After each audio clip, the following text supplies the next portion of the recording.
Seigneur, nous te disons merci. Quel amour tu as manifesté pour nous. Jusqu'aujourd'hui, on est souvent bluffé, dépassé, impressionné, transporté, ébahi, sublimé par ton amour. Quel amour, quel amour. Tu nous as trop aimés, Seigneur. Tu nous as trop, juste trop aimés. On va revivre le sacrifice ultime que Jésus a accompli à la croix en commémoration justement et se souvenir du prix qui a été payé pour nous toute la semaine qui arrive. C'est trop fort, c'est trop grand. Qui sommes-nous en fait? Qu'est-ce que tu as vu en nous pour que tu aies déployé un plan si terrible, extraordinaire, fort, puissant, qui t'a coûté cher? La valeur que nous sommes, c'est Jésus en fait. La valeur que nous sommes, la valeur que nous avons, c'est Jésus. Si tu ne nous as pas refusé Jésus, Seigneur, qu'est-ce que tu peux nous refuser? Rien. Rien du tout, Seigneur. Tu nous as juste trop aimés. Et ton amour déborde. Merci, Seigneur.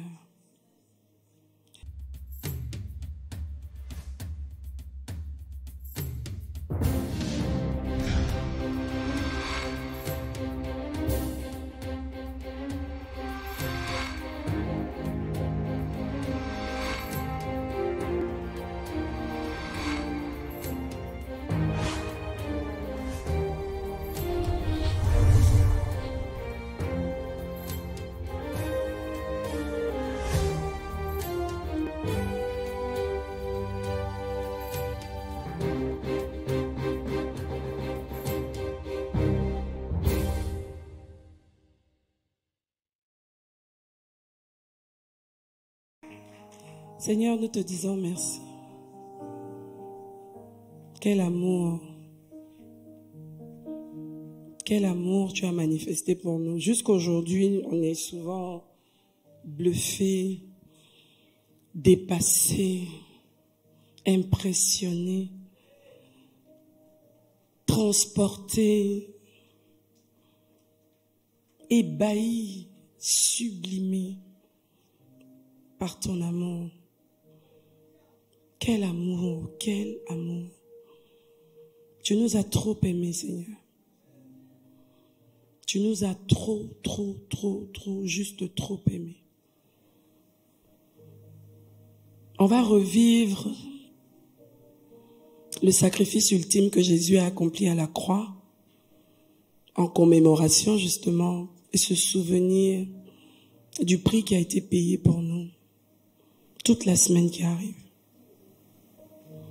C'est trop fort, c'est trop grand. Qui sommes-nous en fait? Qu'est-ce que tu as vu en nous pour que tu aies déployé un plan si terrible, extraordinaire, fort, puissant, qui t'a coûté cher? La valeur que nous sommes, c'est Jésus en fait. La valeur que nous sommes, la valeur que nous avons, c'est Jésus. Si tu ne nous as pas refusé Jésus, Seigneur, qu'est-ce que tu peux nous refuser? Rien. Rien du tout, Seigneur.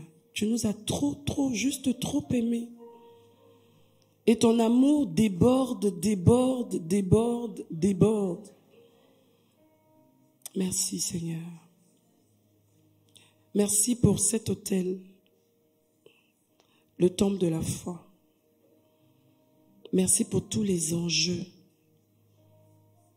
Merci pour tout ce que ça représente pour toi d'avoir envoyé ton fils Raoul Wafo de son Cameroun natal jusqu'ici.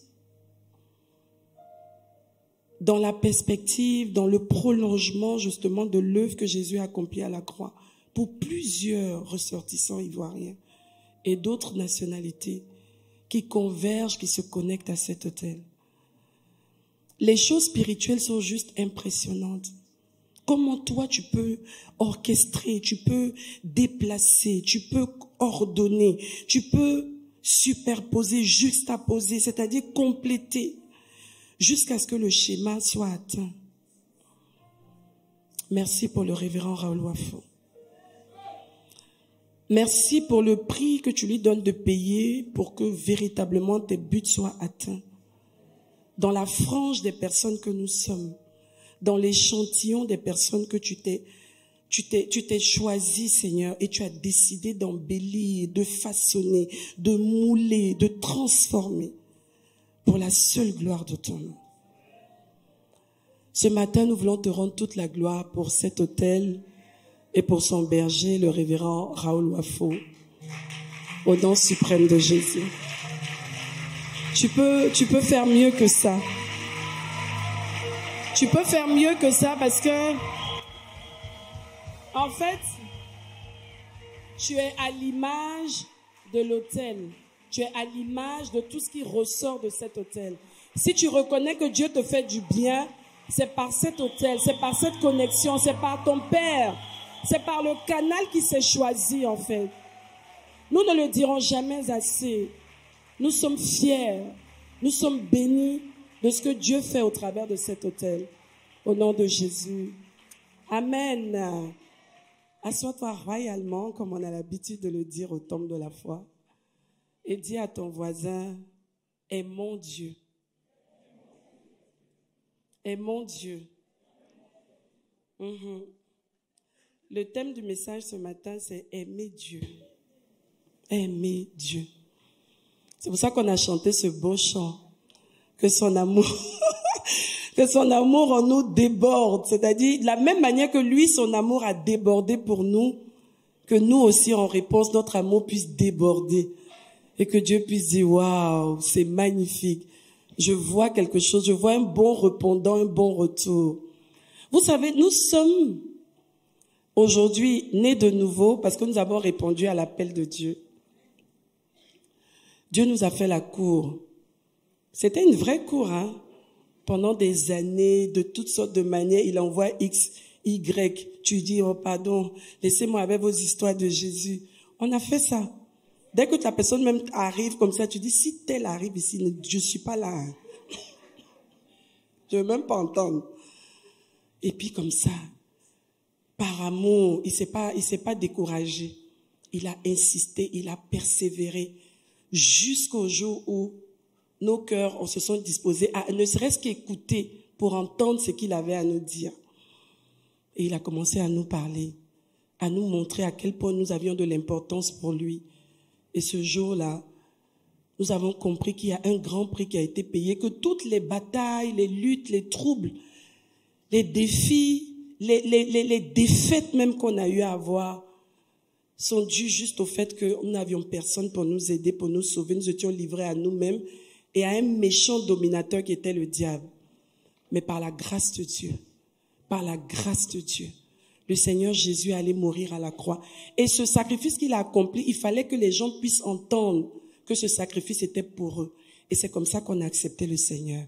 Un matin, un soir, un midi, quelle que soit l'heure, le jour, un jour, chacun d'entre nous a été touché par l'amour de Dieu et a dit, Seigneur, je te donne ma vie.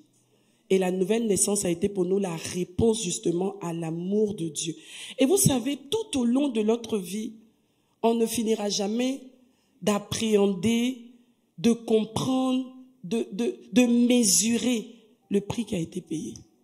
C'est-à-dire que chaque jour dans le Seigneur, on réalise à quel point Dieu a aimé l'homme, a aimé Daniel Wafo, t'a aimé toi personnellement. Et je veux te dire que même si tu n'étais que la seule personne sur la terre, Jésus serait venu. C'était pas parce qu'il fallait qu'il y ait du monde. Non, Jésus allait venir juste pour toi. Et considère justement que le sacrifice que Jésus a accompli est un sacrifice unique. Enfin, quand je dis unique, personnalisé. Parce que sinon, tu auras l'impression que, ok, comme Jésus est venu pour tout le monde, bon, si ça va chez les autres, chez moi, si c'est compliqué, c'est pas grave. Non, c'est grave. Il est venu pour toi, il est venu pour moi. Il nous a tellement aimés. Il a sacrifié sa vie sur la terre. Lui qui était Dieu, il n'a même pas regardé comme une proie arrachée. C'est-à-dire, il n'a même pas daigné regarder tout ce qu'il allait perdre en venant sur la terre. Par amour, il est venu. Moi, je ne crois pas qu'il y ait un plus grand amour que ça. Personne ne peut t'aimer comme ça. Aucun mari, aucune femme, aucun père, aucune mère, quel que soit l'amour qu'ils peuvent avoir pour toi, ne peuvent pas t'aimer comme Dieu t'a aimé. Impossible. La preuve. La preuve. Mais Dieu nous a tellement aimés. Donc la nouvelle naissance résulte de notre réponse notre réponse favorable à l'amour de Dieu. C'est l'expression de notre engagement à aimer Dieu en retour. On s'est engagé à aimer Dieu. Quand quelqu'un t'aime vraiment et que tu réalises que la personne t'aime naturellement, sauf si vraiment il y a un esprit démoniaque qui t'anime. Sinon, quand quelqu'un t'aime et te manifeste de l'amour, la première des choses, c'est que tu te dis, hey, qu'est-ce que la personne a d'abord vu même en moi pour m'aimer de la sorte? Souvent, c'est embarrassant même. Tu te dis, hey, pourquoi tu m'aimes comme ça? La personne, là, son amour est trop fort. Et ce grand amour-là t'oblige forcément à t'organiser, à te disposer, à lui envoyer aussi de l'amour en retour. N'est-ce pas? C'est ça. Donc, l'amour que Dieu nous a manifesté, plus nous réalisons combien Dieu nous a aimés, plus nous nous demandons qu'est-ce qu'on doit faire pour répondre à la hauteur de ce que Dieu a fait pour nous, en fait. De l'amour qu'il nous a manifesté. Donc, nous nous engageons à l'aimer en retour et lui faire, non seulement l'aimer, mais lui faire suffisamment confiance. Parce que la nouvelle naissance, c'était ça, en fait. Répondre à l'amour de Dieu, et lui faire suffisamment confiance pour lui dire dorénavant, je te laisse les commandes de ma vie. Je m'abandonne entre tes mains. Je ne veux plus lutter par moi-même. Je ne veux plus essayer de faire et atteindre les objectifs par moi-même. Je veux laisser que toi, tes objectifs soient atteints par ta propre force et que je sois juste un instrument, tu sois mon berger. Et c'est ça, en fait, qui s'est passé. Il a pris les commandes de nos vies. Et depuis que nous avons donné nos vies au Seigneur, nous avons réalisé que c'était la meilleure des décisions à prendre. Pour nous, au début, c'était juste comme un essai, une opportunité aussi qu'on avait d'essayer quelque chose d'autre pour voir les résultats que ça pouvait produire. Mais la majorité d'entre nous avons été tellement émerveillés, tellement subjugués par tout ce que Dieu avait encore en réserve que plus personne n'est reparti en arrière. Personne d'entre nous, la majorité n'avons rétrogradé. La majorité des gens qui rétrogradent, c'est qu'ils ont des objectifs qu'ils veulent atteindre. Ils ont des calculs qu'ils ont faits, en fait. Et qu'à un moment donné, comme ils voient pas les choses se faire comme ils veulent, ils vont en arrière. Mais quand tu as reconnu l'amour de Dieu, que tu te donnes à Dieu pour l'aimer comme il faut, tu peux plus jamais repartir parce qu'il y a rien de comparable dehors. Il y a rien de comparable. Même si c'est difficile, tu te rendras compte que c'est une épreuve. Et partout, il y a des épreuves. Même dans la vie, à l'école, il y a des examens. Donc, tu prendras les choses spirituellement et tu vaincras spirituellement. Toutes les personnes qui retournent en arrière sont des personnes qui, à un moment donné, ont été dans des calculs. Ça, je le crois fermement. Sinon, s'il faut partir à la moindre des premiers défis, des premières difficultés, ça veut dire qu'il n'y a jamais eu d'amour. Dans une relation, justement, ce sont les épreuves qui forgent, justement, et qui attestent qu'il y a de l'amour qui existe. Nous devons aimer Dieu de tout notre cœur. Et aimer Dieu, ce n'est pas un acquis. Ce n'est pas quelque chose que Dieu... C'est vrai, la Bible dit que Dieu a répandu son amour dans nos cœurs par le Saint-Esprit, d'accord. Mais la dose d'amour que Dieu a mis dans notre cœur, c'était pour allumer une flamme, en fait. Vous voyez, quand deux personnes tombent amoureuses, c'est tellement beau au début. Bon, quand je dis au début, c'est comme si l'amour ne peut pas durer longtemps. Mais au début, il y a quand même une espèce de... il faut se calmer même pour dire, oui, ça va toi aussi. Hein? C'est fort. On veut se voir, on veut s'appeler, on se cherche, oui. Parce que c'est quelque chose de nouveau qui s'est allumé au milieu de nous, entre deux personnes. C'est la même chose. Il y a une flamme qui s'est allumée. Dieu a répandu son amour dans notre cœur. Parmi nous ici, soyons sincères. Depuis que nous sommes nés, est-ce qu'on peut dire qu'on n'aimait pas Dieu? Pour chacun d'entre nous, on se disait qu'on aimait Dieu. N'est-ce pas? Tout le monde, quand même, quand on dit le mot Dieu déjà, il faut être fou pour dire, bon, moi, je t'aime pas. Voyez? Donc on aimait Dieu, on pensait même aimer Dieu parce que c'était pas de l'amour. C'est maintenant qu'on réalise qu'on aime Dieu. Parce qu'avant, on faisait les choses selon nous et puis tu aimes quelqu'un mais tu ne le cherches pas. Tu aimes quelqu'un, tu n'as aucun intérêt pour lui. Tu aimes quelqu'un mais c'est tout ce qui le concerne ne te dit rien. C'est seulement le 31 décembre, le 24 et puis à Pâques que tu es à l'église. Il y a un problème. Donc c'est pas un acquis. Et puis, il n'y a pas des gens qui ont un don. Oh, le révérend Wafo, vraiment, lui, Dieu a mis son amour dans son cœur. Là-bas, même, il a répandu. Non. Oui, parce que c'est un homme qui aime beaucoup Dieu, qui aime vraiment, mais vraiment Dieu.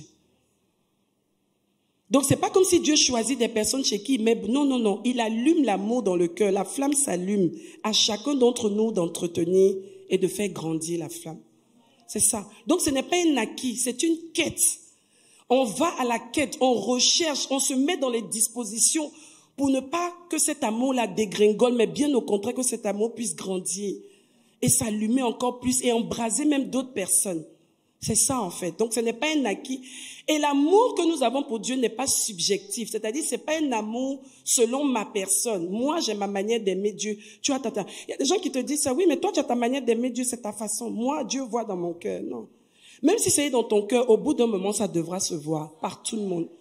Et puis, il n'y a pas une manière d'aimer Dieu qui soit personnelle.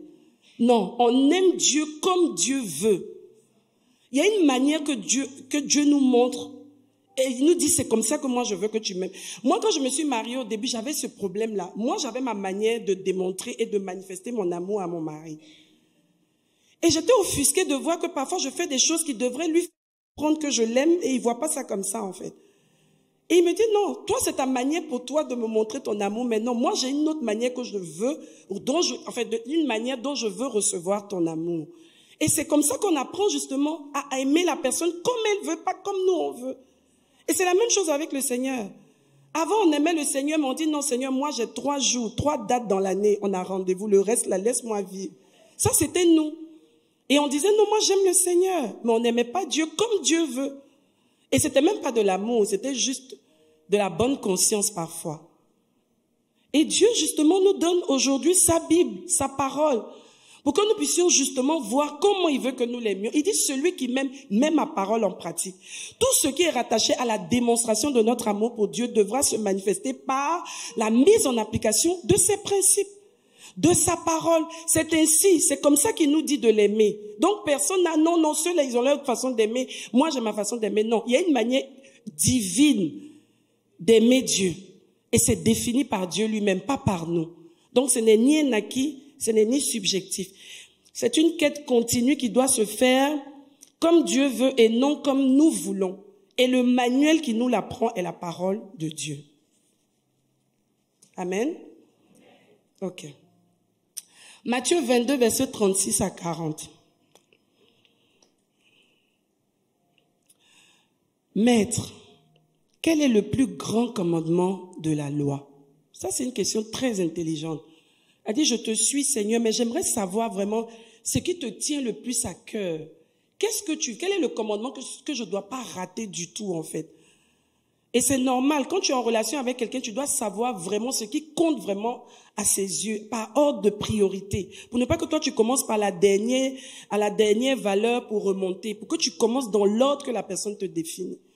Et Jésus de répondre, tu aimeras le Seigneur, ton Dieu, de tout ton cœur, de toute ton âme et de toute ta pensée. Moi, je me pose la question de savoir, est-ce qu'on peut aimer Dieu de tout son cœur et ne pas l'aimer de toute son âme? Est-ce qu'on peut aimer Dieu de toute son âme et ne pas l'aimer de toute sa pensée? Je te laisse répondre. Mais ce que Dieu dit ici, c'est qu'il veut que nous l'aimions de tout notre cœur. Et s'il précise comme ça, ça veut dire qu'il peut y avoir des compartiments qui vont être en porte-à-faux avec l'amour qu'il attend de chacun d'entre nous. Donc il dit, on peut remettre le texte, de tout ton cœur entier, même. C'est-à-dire tout ce qui te touche au plus profond de toi-même doit battre à mon rythme. C'est moi, c'est-à-dire quand ton cœur bat comme ça, c'est Dieu, Dieu, Dieu, Dieu, Dieu. De toute ton âme, toute ton âme, c'est tous tes sentiments, tous tes élans, tous tes désirs, toutes tes aspirations, tout ce qui te touche. Je veux que tu m'aimes avec ton âme, de toute ton âme, que toute ton âme soit engagée, soit embrasée et soit orientée vers moi. C'est-à-dire âme Dieu orientée. Toute ta pensée, que ton système de pensée, que dans tout ce que tu fais, que tu me recherches dans tout, et que je sois le commencement et la fin de toutes choses, dans tes pensées, dans tes programmations, dans tes perspectives, dans tes orientations, dans tes planifications. Toute ta pensée, tout ton cœur, toute ton âme, toute ta pensée. Ça, je crois que c'est quand on est de nouveau qu'on peut commencer à entrer dans ce système-là. Parce qu'avant, là, c'était pas du tout de l'amour, pas du tout alors. Mais même là, il faut pouvoir travailler pour y arriver. Parce qu'il y a des moments où ton âme n'est pas du tout alignée. Il faut la ramener. Pour dire non, non, non, on pense plus comme ça. On fait plus ça. Ce n'est plus possible. Maintenant, c'est Dieu, Dieu, Dieu, Dieu orienté à tous égards. Amen. Ensuite, verset 40. Ok. C'est le premier et le plus grand commandement. Et voici le second qui lui est semblable. Tu aimeras ton prochain comme toi-même. De ces deux commandements dépendent toute la loi et les prophètes. A dit tout ce qu'on fait en tant qu'enfant de Dieu, en tant que ministre de Dieu, en tant qu'église, en tant que département, service à tous les niveaux, tout ce qu'on fait se résume en ces deux commandements. Si nous arrivons à aimer Dieu comme il demande, de tout notre cœur, de toute notre âme, de toute notre pensée, et que nous arrivons justement par ricochet à aimer semblablement nos prochains, nos gens autour de nous, comme nous-mêmes, nous aurons accompli la loi et les prophètes. Parce que ça sera la preuve que tout le reste est rentré. Et que tout est OK. C'est ça en fait. Donc la bataille et le challenge, c'est de réussir justement à mettre en application ces deux ultimes commandements qui vont de pair pour que nous puissions justement manifester l'amour de Dieu et que Dieu puisse se retrouver en train de travailler véritablement avec nous parce qu'il a trouvé des personnes selon son cœur. Quand Dieu dit de David, l'homme selon mon cœur, quand Dieu dit de quelqu'un quand Dieu reconnaît que quelqu'un l'aime, ça ne veut pas dire que la personne ne peut pas faire des erreurs, la personne ne peut pas se tromper, mais Dieu sait que cette personne-là a tellement d'amour pour moi que dans le parcours, cet amour-là va m'emmener à aller jusqu'au bout avec elle. Mais les personnes dont Dieu n'est pas sûr de l'amour, c'est compliqué que Dieu puisse aller loin. C'est compliqué parce qu'il sait qu'à un moment donné, cette personne-là, elle va lâcher. Elle va abandonner. Mais quelqu'un qui aime Dieu, les faiblesses même que cette personne a vont concourir. Et elle va s'arranger toujours pour revenir rapidement là où Dieu l'attend pour pouvoir se mettre en ordre pour avancer. C'est pour ça que Dieu veut des gens qui l'aiment en fait. Parce que s'il a la garantie de notre amour, il sait qu'on va aller loin avec lui. Pas qu'on sera forcément en train de faire tout bien 100%, mais on va atteindre les 100% à la fin. Dans le parcours, il va le rendre exceptionnel. Amen. Donc aimer Dieu à partir de la nouvelle naissance est un commandement nouveau que Dieu nous donne en tant que nouvelle création. Ce que Dieu attend de la nouvelle création, c'est qu'il puisse l'aimer de façon extraordinaire. Dieu, c'est un Dieu jaloux. Vous savez, les gens qui sont jaloux sont possessifs. N'est-ce pas? Quand on dit un homme, il est jaloux, là, ça veut dire qu'il veut même pas qu'une mouche même tourne autour de sa femme. Ou une femme qui est jalouse, c'est une femme, si tu te trompes pour passer dans les 5 mètres de son mari, là, elle peut te sortir des griffes terribles. Donc si Dieu dit qu'il est un Dieu jaloux, ça veut dire que c'est un Dieu qui est très très attaché au fait qu'on soit engagé, mais engagé de façon spécifique, de façon exclusive. Merci Saint-Esprit. Exclusivité. Dieu veut que tu l'aimes comme tu peux jamais aimer quelqu'un. Si Dieu se rend compte que tu aimes ton mari plus que lui, il va y avoir des problèmes dans ton couple. Si Dieu se rend compte que tu aimes ta femme plus que lui, il y aura des problèmes parce que personne ne doit passer au-delà de lui. Ni même l'argent. Dès qu'il y a quelque chose qui passe au-dessus, Dieu ne supporte pas. Il est jaloux. Et à juste titre. Parce que quand lui, il t'a cherché, il t'a pas fait de double mesure. Il t'a cherché à fond. Et il était exclusif, il était sérieux, il était engagé jusqu'à ce qu'il paye le prix. Et il est venu te présenter la preuve ultime. Amen. Donc ce matin, j'aimerais partager 4 points importants qui traduisent notre amour pour Dieu. C'est pas les points complets, c'est pas tout en fait. Il peut y en avoir d'autres. mais c'est quand même des points assez révélateurs de notre amour pour Dieu. Premier point, vivre Dieu. Vivre Dieu. Vivre Dieu, c'est quoi? Qu'est-ce que j'entends par là? C'est l'amour que nous avons des choses qui concernent Dieu, notre nouveau papa, notre nouveau chéri, notre nouvel époux, autant que vous voulez nommer Dieu. C'est de pouvoir mettre Dieu au centre de tout. À partir d'aujourd'hui, avant de faire quelque chose, je consulte Dieu. À partir d'aujourd'hui, avant de m'engager dans une relation, dans n'importe quoi, je consulte Dieu. Dieu ne peut pas être à part et je fais mes choses à part. Non, Dieu et moi, c'est une personne dorénavant. C'est ça ce que ça veut dire, vivre Dieu. Que l'amour de Dieu puisse justement embraser nos cœurs, nous emmener à rechercher les choses d'en haut.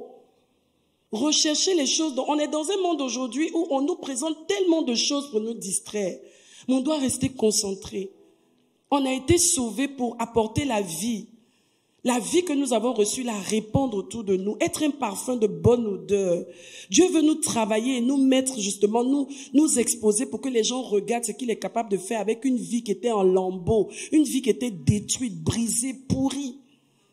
C'est ça en fait, le salut. Et ce salut ne peut pas être caché. L'œuvre de rédemption ne peut pas être occultée. Elle doit être visible. Donc Dieu travaille dans le secret, mais à un moment donné, il expose ce qu'il a fait pour montrer que c'est possible. Et donc, il y a des choses d'en haut qui doivent nous intéresser pour nous aider justement à atteindre les buts de Dieu. Mais si on est né de nouveau, que quelqu'un nous a tant aimé, que nous ne pouvons pas lui répondre et que nous nous occupons de tout ce qui concerne le dehors, concerne son adversaire, il y a problème. Je disais que Dieu tout à l'heure, il est jaloux, il est exclusif. Je me souviens quand on essaie de nouveau dans les années 90, je n'ai rien contre le suivi. C'est très bien. Mais à l'époque, mon Dieu, tu vois quelqu'un qui naît de nouveau, c'est incroyable. Les gens sont zélés. C'est-à-dire, tu viens de découvrir un nouveau monde. C'est-à-dire, c'est comme si tu renaissais en fait. Et c'est vraiment ça. Oui. C'est-à-dire, tout le reste t'intéresse. Tu te dis, mais pourquoi j'ai perdu tout ce temps? Tu veux rattraper tout le temps perdu. Engagé. Il y a culte, il n'y a pas culte, tu es à l'église. Quand tu peux, tu descends même du boulot, tu arrives d'abord à l'église, c'est fermé ou c'est ouvert. Tu es assis juste à l'église. Parce que tu te dis même à la maison, c'est même pas sûr que tu aies la même présence. Les gens étaient engagés. On n'a même pas besoin de t'appeler, tu es où? Non, je voulais venir à l'église, j'avais mal à la tête. Tu sais que c'est à l'église là-bas que tu vas être guéri. Les choses aussi, ça a changé. On doit te demander pardon, lis la Bible, pardon, lis la Bible. C'est qu'il y a un problème. Moi, je pense qu'il y a un problème, en fait.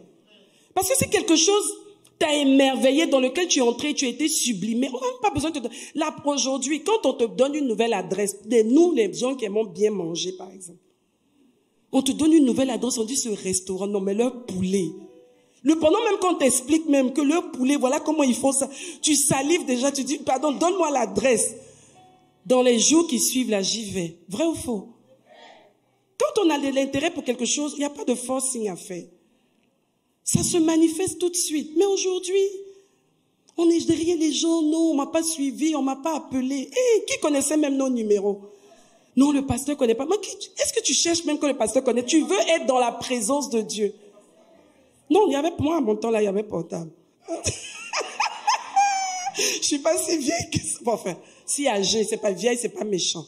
Mais, il y avait quand même les portables. Mais je vous dis, c'était pas notre préoccupation que le pasteur te connaisse, sa femme, machin. Toi, tu cherches ton Dieu.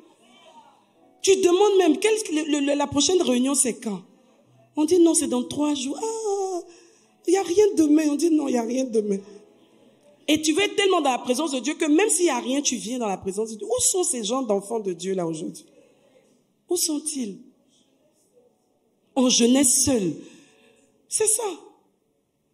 Tu te rends compte que non, tu peux jeûner comme ça et puis tu vois, tu sens la présence de Dieu, tu sens que tu es plus en communion. Même la nourriture commence à t'énerver. Et puis le Saint-Esprit te dit non, tu dois quand même manger aussi. C'est ça en fait. Personne ne va te dire non, machin. Dans ta communion, tu sais déjà ce que tu dois enlever de ton placard. Il y a des choses que tu peux plus porter. Où sont ce type de chrétiens là aujourd'hui? Où sont ce type d'enfants de Dieu là aujourd'hui? Tout ce qu'on publie, c'est les choses du monde, rien de Dieu. Même ton église, tes voisins, personne même dans ta famille ne sait que tu es au temple de la foi. Le dimanche, tu t'habilles, tu vas où j'arrive.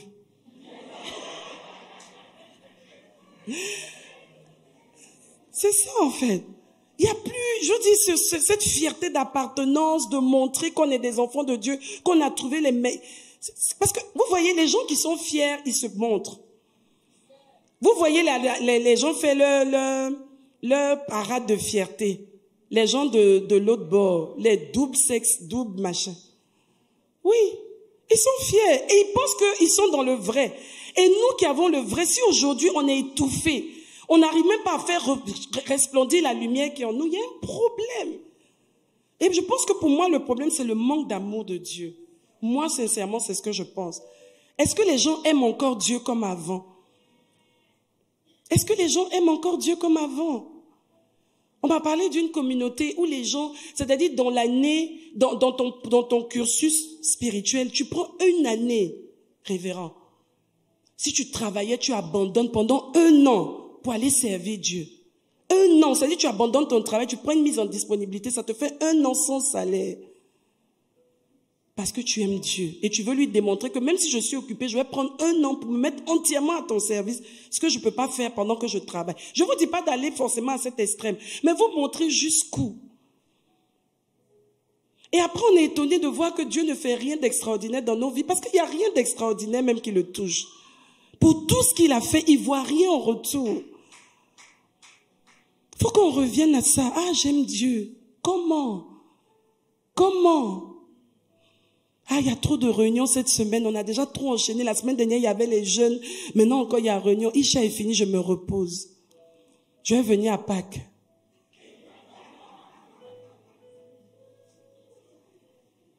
C'est pas normal. Il n'y a pas de congé. En Dieu, il n'y a pas de congé. On est en feu. On veut.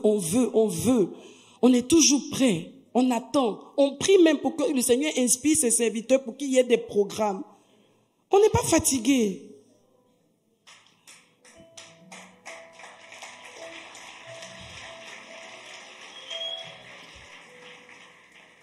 Dieu devient notre nouveau centre d'intérêt, le commencement et la fin de toutes choses. Jean 1, verset 12 à 13. Mais à tous ceux qui l'ont reçu, à ceux qui croient en son nom, elle a donné le pouvoir de devenir enfants de Dieu, lesquels sont nés non du sang, ni de la volonté de la chair, ni de la volonté de l'homme, mais de Dieu. C'est un pouvoir que Dieu nous donne aujourd'hui. Et ce pouvoir-là, nous devons le manifester.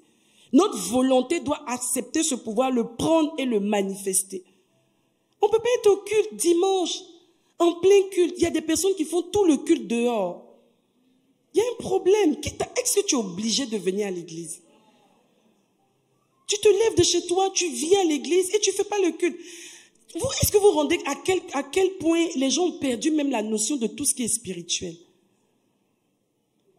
Tu as décidé toi-même délibérément de faire 3 cultes. Si tu as décidé de faire 3 cultes, ça veut dire que le Saint-Esprit t'a convaincu que tu as besoin de réécouter le message 3 fois. Sois concentré. Il y a des choses que tu vas recevoir au premier, après au deuxième, au troisième. Si tu ne peux pas t'en sortir, tu rentres à la maison. Les gens ne peuvent pas passer sur la route et voir des personnes en tenue de service dehors en train de causer pendant le culte. Quelle est l'image, quel est même le témoignage qu'on veut donner aux gens dehors pour dire vous-même, continuez votre chemin. Je suis même là par obligation. C'est trop grave en fait. Manque d'amour de Dieu. C'est facile de dire des choses, mais il faut qu'on puisse aller concrètement pour regarder. Je n'ai pas la prétention d'aimer Dieu plus que quiconque, non. Mais je me dis quand même, quand on dit qu'on aime, même dans le naturel, il y a des signes. Et donc spirituellement aussi, quand on dit qu'on aime le Seigneur, il y a des signes. C'est pas possible. Les gens viennent, ils sont au culte, ils vont aux toilettes, ils vont aussi, sinon on entend la parole là-bas. Mais est-ce que tu es concentré là-bas? Tu fais quoi même? Je ne sais pas pourquoi j'insiste dessus depuis ce matin. Il faut qu'on arrête ça. Soit on vient à l'église, soit on ne vient pas. Parce que Dieu, il n'est pas dupe en fait. On ne vient pas à l'église pour faire plaisir au révérend Wafou, ni à moi. Moi, je ne suis pas morte pour toi. C'est Jésus qui est mort pour toi. C'est lui qui regarde à ta vie et qui regarde les fruits, qui regarde les bénéfices, qui regarde s'il est en train d'atteindre ses objectifs. S'il vous plaît, s'il nous plaît. 2 Corinthiens 5, 17, si quelqu'un est en Christ, il est une nouvelle créature. Les choses anciennes sont passées, voici toutes choses sont devenues nouvelles. Nous réalisons notre nouvel attrait pour les choses de Dieu et son royaume. C'est pour ça que la Bible dit dans Colossiens 2, 3, affectionnez-vous aux choses d'en haut et non à celles qui sont sur la terre. Tu peux plus avoir les mêmes intérêts, les mêmes de temps pour aller faire les causeries, aller chez les copines, à gauche, à droite. C'est plus possible.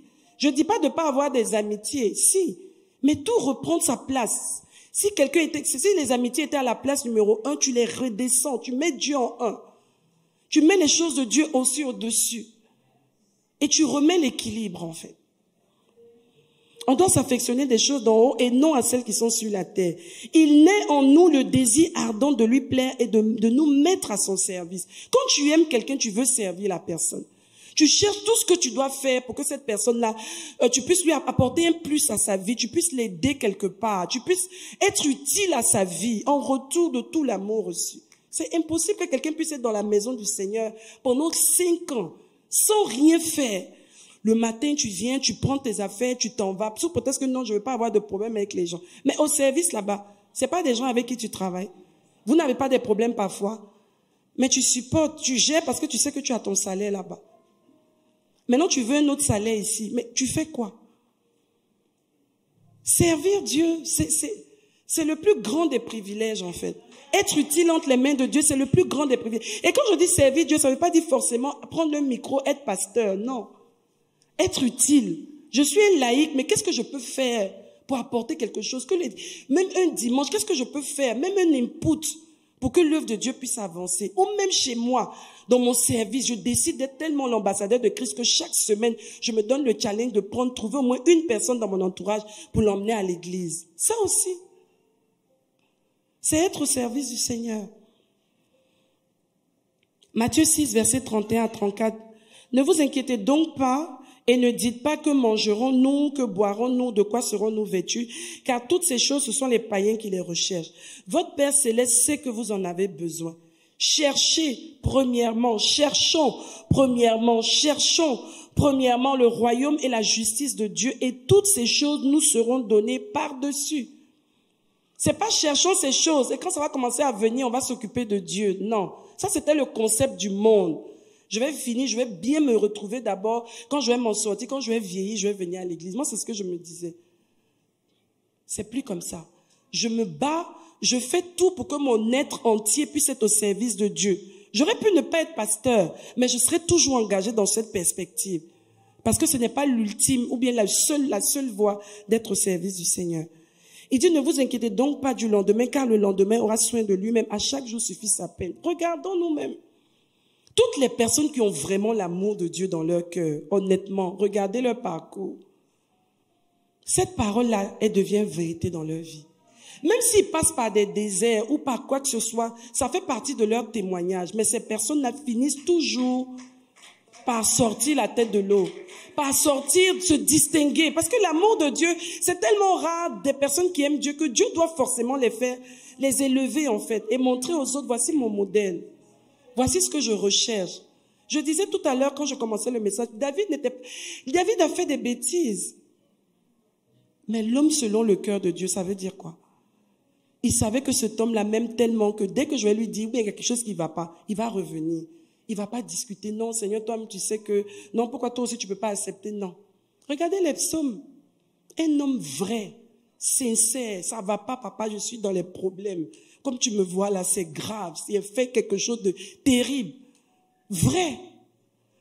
L'amour de Dieu véritablement va nous donner d'être sincères et transparents. Amen. Deuxième point. Parler de Dieu, de l'œuvre de Jésus-Christ de Nazareth. Quand on aime Dieu et qu'on a été touché, on est impacté par sa présence dans nos vies, on ne peut pas se taire. J'ai un peu survolé ça tout à l'heure. On devient témoin de Christ. Nous sommes faits ambassadeurs de Christ. C'est ce que la Bible nous dit. Aujourd'hui, c'est par nous, c'est sur nous que Dieu compte pour que les âmes soient sauvées. C'est sur nous que Dieu compte pour qu'il y ait des disciples, plusieurs, encore plus. Voilà des plateformes comme Mercredi Miracle, nos cultes même du dimanche, une fois par semaine. On vient seul, on se prépare seul, on vient seul. Même dans la semaine, à combien de personnes on a parlé de Jésus? Et pourtant, combien de personnes on n'a pas rencontré dans le transport, au travail, un peu partout? On ne parle pas de Jésus. On parle de tout sauf Jésus. Et pourtant, il est censé être le pilier, le centre de nos vies. Mais si quelqu'un est le centre de ta vie, dès que quelqu'un te touche seulement, c'est ce qui sort. C'est ça, en fait. Nous devons faire connaître Jésus à tous. Leur démontrer que notre centre d'intérêt, c'est Dieu. Donc, au point où quand tu arrives, on dit, la voilà, elle arrive avec ses affaires de Jésus. C'est mieux comme ça. Et pas, elle arrive, elle va nous donner les vrais trucs de où on peut trouver les bonnes mèches. On te connaît pour ça. Internet, c'est toi qui partages les publicités de où on trouve ça, on trouve ça, on trouve ça. Mais où on trouve Jésus?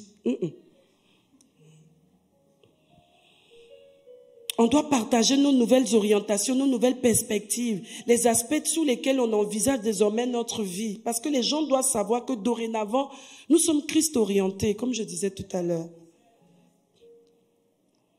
Partager nos expériences, le bonheur du salut. Si c'est bon d'être sauvé, on doit le faire savoir. On doit le faire savoir, on doit le dire. Mais quel que soit, je sais pas, Dieu, en fait, Dieu est tellement sage qu'il sauve des gens dans des sphères sociales différentes. Par exemple, quelqu'un est médecin. Tous les jours, tu rencontres des malades. Mais voici une occasion en or, même si tu n'es pas pasteur. C'est même pas sûr que le pasteur peut atteindre le nombre de personnes que toi, tu atteins par semaine. Vrai ou faux? Mais voilà une lucane. Aïe, aïe, aïe. En tout cas, vraiment, je te fais le diagnostic, mais tu sais, il faut que je te dise quelque chose. Moi-même, je suis médecin, mais il y a un médecin par excellence. C'est Jésus. Il a porté tes fardeaux, il a payé le prix pour toi. Moi, j'ai une petite ici qui travaille dans le domaine médical. Elle m'envoie souvent ces témoignages. Parfois, elle me pose des questions. Tel cas, comment est-ce que je dois gérer ça? Voici le battement du cœur de quelqu'un. Mais tu es médecin, toi-même, tu viens, tu dis, ça là, c'est grave, hein? Vraiment, on va essayer de t'accompagner, quoi, mais bon, pas évident. Ça dit, Jésus même te regarde, Dieu le Père, le Fils, le Saint-Esprit, on dit, mais c'est pas possible. Avec tous les enseignements que tu reçois au temple de la foi, c'était pour que tu viennes. On savait que tu devais croiser. Nous-mêmes qui avons fait venir cette personne avec toi.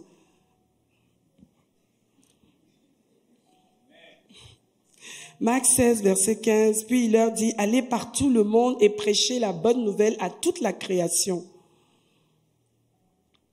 C'est l'ordre que Jésus, avant son départ, nous a donné. Nous sommes appelés à gagner des âmes et surtout à en faire des disciples.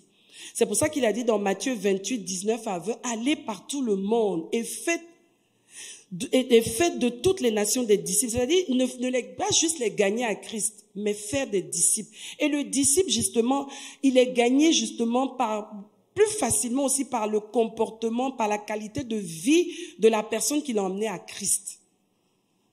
Pas juste, ok, voilà, tu es au temple de la foi, je t'ai envoyé un dimanche, tu as donné ta vie à Jésus. C'est que tu écoutes ce que le pasteur a dit, ne t'occupe pas de moi, moi j'ai ma vie. Non, non, non. Tu es censé être un disciple, donc toi aussi, la personne doit pouvoir regarder à toi pour avancer. Parce que tu es un devancier dans la foi. Mais pas quelqu'un qui va les emmener à compromettre, à diluer l'évangile. Pas du tout. Il dit, enseignez-leur à observer tout ce que je vous ai prescrit et voici, je suis avec vous tous les jours jusqu'à la fin du monde. Tous les jours. Si vous êtes engagé dans ces axes-là, je serai avec vous tous les jours parce que c'est ce que j'attends de vous. C'est ce qu'il attend de nous. Et si nous voulons voir la main de Dieu nous accompagner dans tout ce que nous faisons, faisons ce que Dieu aime. Ce qui touche le cœur de Dieu parce que nous l'aimons.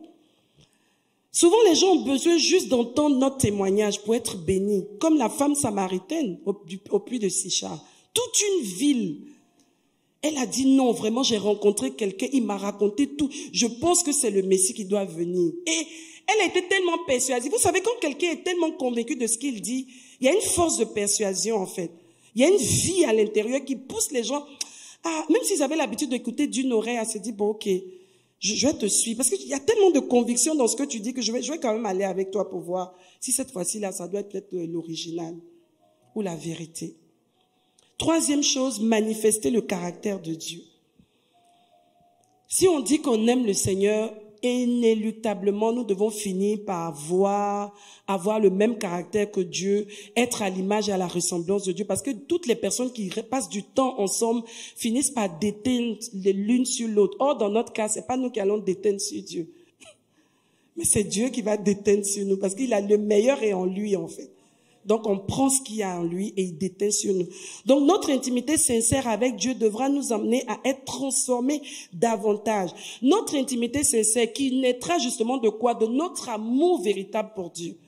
C'est notre amour qui va nous emmener à être en intimité parce qu'on aime, on veut passer du temps avec le Seigneur et on va créer une intimité sincère. Et cette intimité-là aura pour but à long terme de nous transformer à l'image et à la ressemblance de Dieu davantage. Avoir l'amour et les valeurs de Dieu. C'est comme ça qu'on nous dit justement que le deuxième commandement qui est semblable à celui d'aimer Dieu de tout son cœur, de toute son âme et de toute sa pensée, c'est celui d'aimer son prochain comme soi-même. Ça va de pair. Si tu aimes Dieu sincèrement, si tu aimes Dieu de tout ton cœur, Dieu va t'emmener à aimer comme lui. Et tu vas aimer les autres. Tu vas même pas te rendre compte, il y a des choses avant qui te mettaient dans tous tes états, mais tu laisses passer.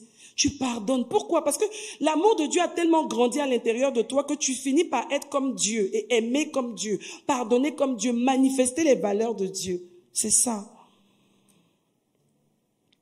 Nous recevons par la nouvelle naissance la vie Zoé, le genre de vie de Dieu que nous recevons à la nouvelle naissance. On peut être à l'église depuis des années et ne pas avoir la vie de Dieu. Une fois, le révérend m'en a parlé, je crois que ça fait des années, on parlait d'une personne et puis il m'a dit non. En fait, cette personne-là, elle n'a pas la vie de Dieu, en fait. Elle n'a pas la vie de Dieu. Donc, elle vient à l'église, mais elle n'a pas la vie de Dieu. Et elle ne se dispose pas à recevoir la vie de Dieu. Elle aime le bâtiment, elle aime la structuration, elle aime tout ce qui se fait. Mais la vie de Dieu n'est pas. Parce que quand la vie de Dieu n'est pas en quelqu'un, tu peux pas attendre des fruits différents que les fruits de la vie d'avant, en fait. La nouvelle vie à l'intérieur, c'est elle qui va produire. Et on finira par voir les fruits. Donc notre bonne diligence et communion avec la parole de Dieu et le Saint-Esprit va donner à cette vie de Dieu là de se développer et de se répandre de l'intérieur vers l'extérieur. Luc 6, versets 43 à 44. Ce n'est pas un bon arbre qui porte du mauvais fruit, ni un mauvais arbre qui porte du bon fruit. Car chaque arbre se connaît à son fruit. On ne cueille pas des figues sur des épines et l'on ne vendange pas des raisins sur des ronces. Clair. On va pas aller chercher des mangues sur un avocatier. On va pas aller chercher les fruits de l'esprit là où il n'y a pas la vie de Dieu. Impossible. Par contre, si on va là où il y a la vie de Dieu, qu'on ne trouve pas les fruits de l'esprit, il y a un problème. Ça veut dire qu'on n'a pas développé ou bien qu'on a laissé les choses statiques, ça ne bouge pas. Il n'y a pas de vie ou bien nous-mêmes on est en train d'éteindre la vie, de complètement la faire disparaître. Nous démontrons les principes divins dans notre vie de tous les jours ainsi face à toutes les situations de la vie. Quand tu as une bonne intimité avec Dieu, tu as les bonnes réactions. Parce que même quand tu veux faire quelque chose, le Saint-Esprit, attention, non. C'est pas bien. Ce que tu veux faire, c'est pas du tout aligné, du tout. Fais différemment. Donc, face aux situations de la vie, face aux défis, tu ne te laisses pas happer. Tu ne te laisses pas submerger. C'est pour ça qu'un enfant de Dieu, on dit non, il est en dépression. Moi, je sais pas, il y a des mots vraiment, ça peut pas aller en fait. La vie de Dieu en quelqu'un, quel genre de dépression? Tu manques de foi. Il faut qu'on te nourrisse avec la foi en fait. Parce que la dépression, c'est que tu ne crois plus en rien. Tu es tellement désespéré des choses de la vie que tu es complètement à terre. Il faut juste qu'on te relève avec une perfusion de foi. Un enfant de Dieu qui a une bonne intimité avec Dieu ne peut pas être en dépression. Ça ne va pas ensemble, c'est pas possible. Christ en nous doit transparaître dans nos actes de tous les jours, en termes de valeur, en termes de vertu, en termes de qualité de témoignage. On se bonifie en Dieu. Quelqu'un t'a connu il y a 1 an, il y a 2 ans, quand il revient, il dit tu t'es amélioré, hein? Souvent, c'est même pas toi qui réalises, ce sont les gens autour. Mais c'est comme ça doit aller crescendo, ça doit aller grandissant. Ça doit aller dans le bon sens, pas descendre. Ah, je t'ai connu l'année dernière, mais ce que tu me dis aujourd'hui, je suis dépassée. Qu'est-ce qui s'est passé? Tu vas encore à l'église? On dit, oui, je vais à l'église. Tu es toujours dans ta même église là? Oui, ok. Ça veut déjà tout dire pour dire, ça là, il y a quelque chose qui ne va pas. Galates 2:20, j'ai été crucifié avec Christ et si je vis, ce n'est plus moi qui vis, c'est Christ qui vit en moi. Et si je vis maintenant dans la chair, je vis dans la foi au Fils de Dieu qui m'a aimé et qui s'est livré lui-même pour moi. Et en réponse à cet amour, je le laisse vivre et utiliser ma vie. Je le laisse vivre en moi et utiliser ma vie. Amen. Et quatrième et dernier point, c'est donner à Dieu.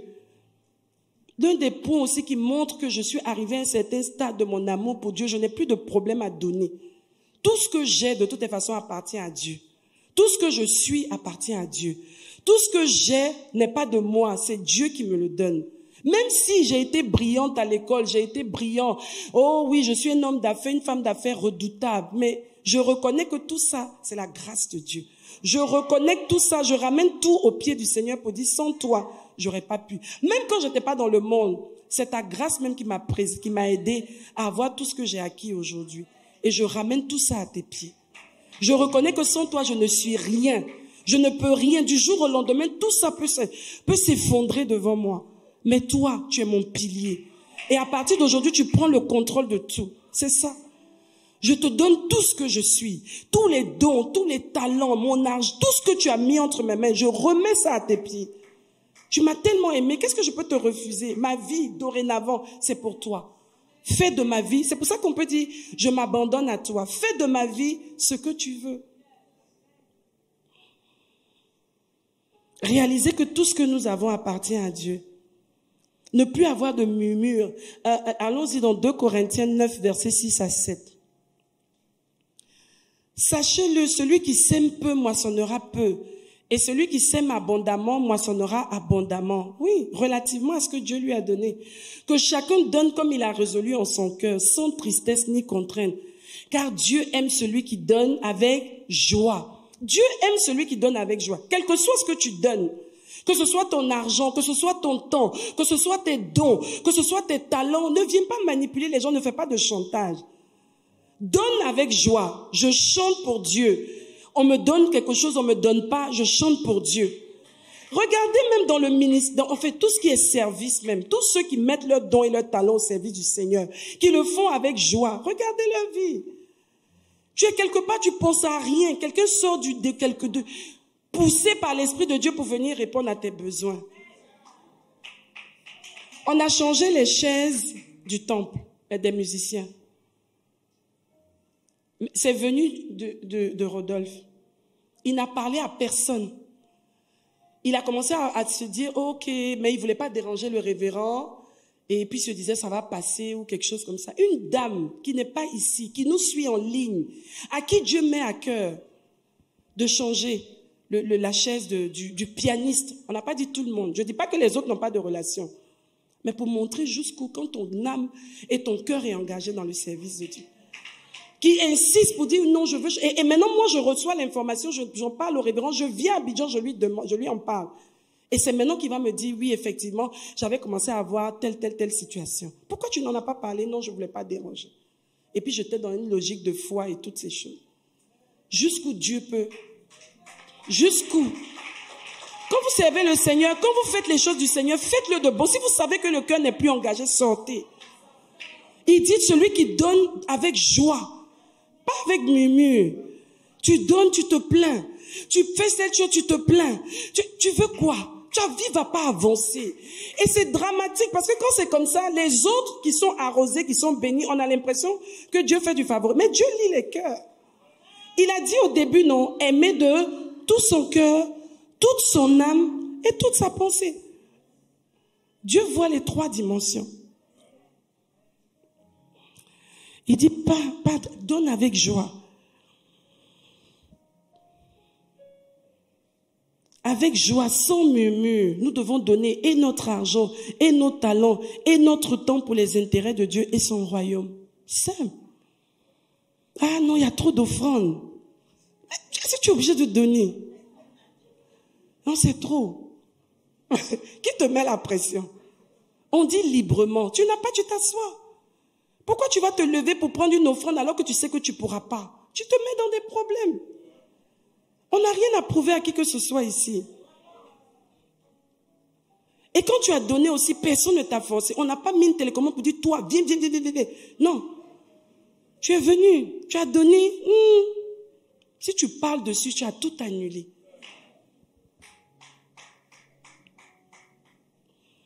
Je veux encourager une femme, parce que Dieu me l'a demandé, à encourager une femme, à encourager son homme à donner. Que ce ne soit pas toi qui dis, toi aussi tu exagères. Non, c'est important. Si Dieu vous a béni, utilisez tout ce que vous avez pour servir le Seigneur. C'est une bénédiction, c'est une grâce, même pour vos enfants. Il y a des choses qui n'arrivent pas à certaines personnes jusqu'à leurs enfants, les générations après, à cause d'un acte que les parents ont posé, que les grands-parents ont posé. C'est un bonheur. Une femme doit être heureuse de voir l'argent de sa famille servir à l'œuvre de Dieu, à l'avancement de l'œuvre de Dieu. Même si ça va réduire un tout petit peu tes shopping, Dieu va pouvoir. Est-ce que vous savez qu'il y a des choses que vous sacrifiez pour Dieu? Et puis Dieu se rend compte que vous-même, vous avez tellement oublié votre personne que vous ne pensez même plus à vous faire plaisir à tel niveau. Et Dieu va chercher des gens pour venir vous donner ça. Quand vous vivez des choses comme ça, vous comprenez que le plus important, c'est vraiment Dieu. C'est vraiment aimer Dieu. Parce que tout le reste, les boutiques, les ceci, acheter. Vous savez, même les gens qui ont l'argent, à un moment donné, acheter, ça épuise. Ça ne te dit plus rien. Au début, il y a un effet de machin. Et puis après, tu penses à autre chose. C'est-à-dire, tu réalises maintenant qu'on t'achète tout, mais le monsieur n'est plus là. Et puis tu te dis, non, je veux plus tout ça. Je veux que tu sois présent. C'est ça. On va prier ce matin. Que Dieu nous aide à lui démontrer notre amour plus qu'avant, plus qu'avant. Que nous puissions aspirer plus profondément à aimer, à vivre Dieu. Même si dans le parcours, il peut y avoir des chutes, des erreurs, etc. Mais que notre parcours soit rendu exceptionnel à cause de notre cœur qui aime vraiment Dieu et qui est engagé pour lui. Prions le Seigneur ce matin, au nom suprême de Jésus. Oh Père. Oh, nous aspirons à plus de toi encore. Nous venons puiser, Seigneur, la force de manifester ton caractère, que Christ soit formé en chacun d'entre nous. Que Christ vraiment soit formé, qu'on nous voit et qu'on voit Christ grandir, se manifester davantage, à cause de la place, à cause de la disposition d'amour de notre cœur. Nous sommes volontaires, Seigneur. Ce matin, nous voulons te rendre grâce. Et si tu es là pendant que les autres sont en train de prier, et tu reconnais que tu as besoin justement d'aimer Dieu comme Dieu veut, tu n'arrives pas. Tu veux, mais tu n'arrives pas. Parce que la vie de Dieu n'est pas encore entrée en toi. Parce que tu n'es pas encore né de nouveau. Et tant que tu n'es pas né de nouveau, tu vas te battre. Tu vas faire les choses de Dieu, mais pendant 1 semaine, 2 semaines, après tu pourras plus. Parce que c'est le pouvoir de Dieu à l'intérieur d'un être humain qui lui donne la capacité de vivre pour Dieu, d'aimer Dieu et de vivre pour Dieu. Et de vivre Dieu. Alors si tu es là ce matin, tu vas juste lever ta main droite. Yes. Pendant que je parlais, tu t'es dit, j'ai besoin de ça. C'est de ça que j'ai besoin. Il faut que Jésus entre dans ton cœur. Tu es aussi connecté. Tu as besoin de faire la paix avec Dieu. Et de laisser Christ devenir le maître de ta vie. Pendant que je parle, si tu as ton cœur qui bat plus vite, tu sens que c'est de toi qu'il est question. N'aie pas honte. Jésus a dit, si tu as honte de moi, devant les hommes, moi aussi j'aurai honte de toi devant mon Père. Lève-toi courageusement, comme moi, il y a plusieurs années en arrière. Et viens donner ta vie à Jésus. Sans honte. C'est lui la solution. C'est lui le salut. Et bientôt, justement, les gens vont marcher, ils vont imiter Jésus et tout, mais c'est pas le plus important. Le plus important, c'est d'ouvrir son cœur et de le laisser entrer. Si tu es là, ne fais pas de manière, viens.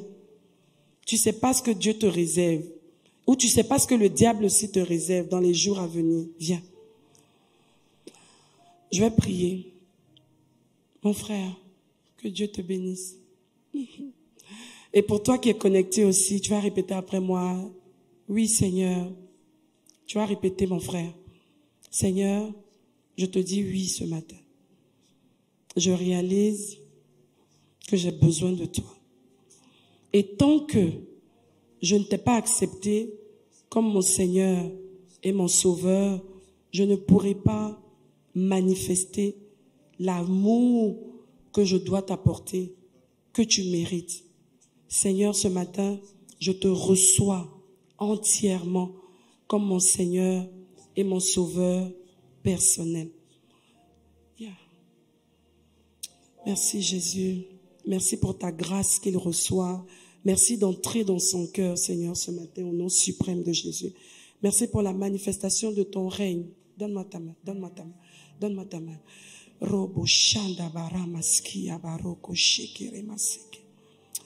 Au-delà de toutes les luttes et de tous les troubles, Seigneur Dieu Tout-Puissant, viens stabiliser cet homme. Viens stabiliser cet homme. Viens stabiliser sa vie, Seigneur. Il fait bâtir un fondement réel sur sa vie, Seigneur. Il fait mentir tous les pronostics qui ont été annoncés sur sa vie. Au nom suprême de Jésus. Merci, Seigneur. Amen. Amen. Révérend Coran, tu vas le recevoir après. Merci, Jésus. Dieu va faire des choses avec toi, mais il faut que tu sois vraiment aligné au nom de Jésus. Amen.